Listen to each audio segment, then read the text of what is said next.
Okay, next we're going to make some coleslaw. This also is a recipe that both my mother and my grandmother used to make coleslaw, and of course it's my favorite, but it's our family's favorite, and it's the favorite way to have slaw. I can't hardly eat it sometimes other places. But first, of course, you want to chop up your cabbage, and then I use my food processor to cut it up into small pieces for me. You can grate it the old-fashioned way if you like. I like my food processor.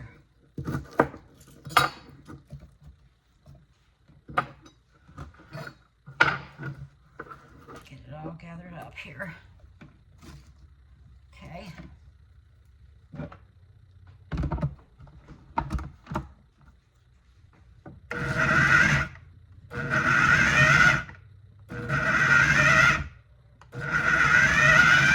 I pulse it so I can keep up with what it's going down, what I need to do, and I don't do it too much.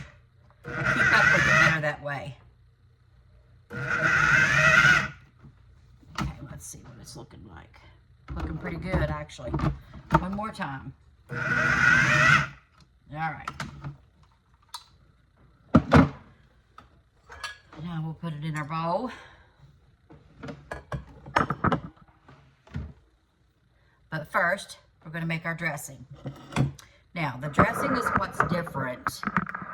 Let me get you here where you can see my bowl.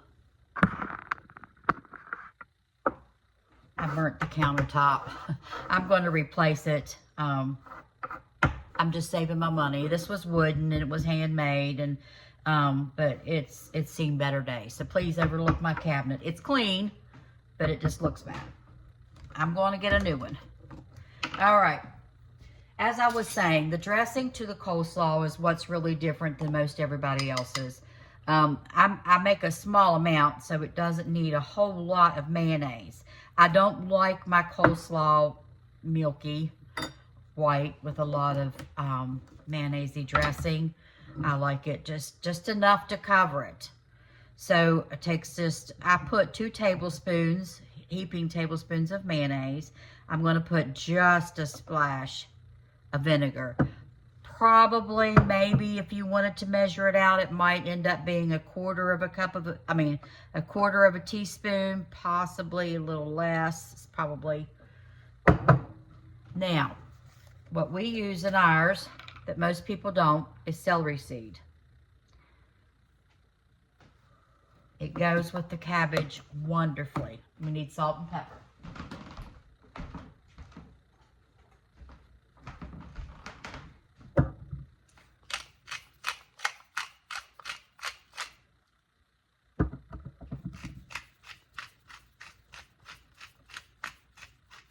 All right.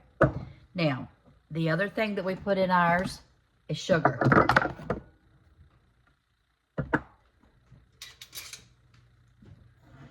I'm going to put almost as much sugar as I do mayonnaise, not quite. And then we'll mix it and see if we need just a bite more sugar or a bite more vinegar.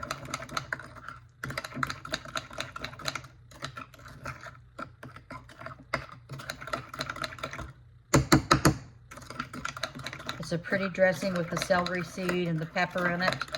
You could use white pepper, of course, if you didn't want to see it, but that doesn't bother me. Okay.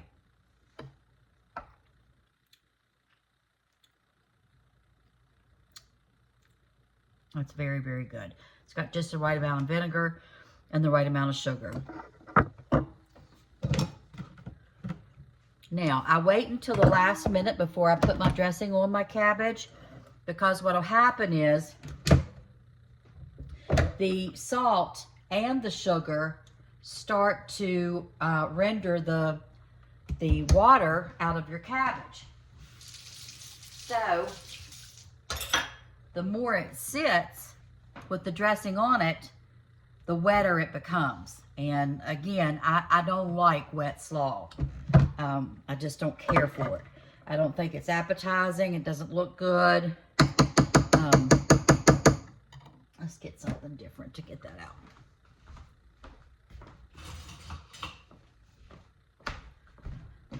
So I have everything ready here, and when I pull my roast out of the oven and we're ready to sit down and eat, then I'll I'll put my dressing on my cabbage at that time. That way it doesn't have time to sit there and get wet and soggy, milky looking.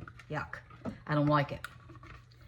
So we'll wait till the last minute to add our dressing to our coleslaw. Okay, here's the coleslaw with the dressing on it, and as you can see, it's nice and dry.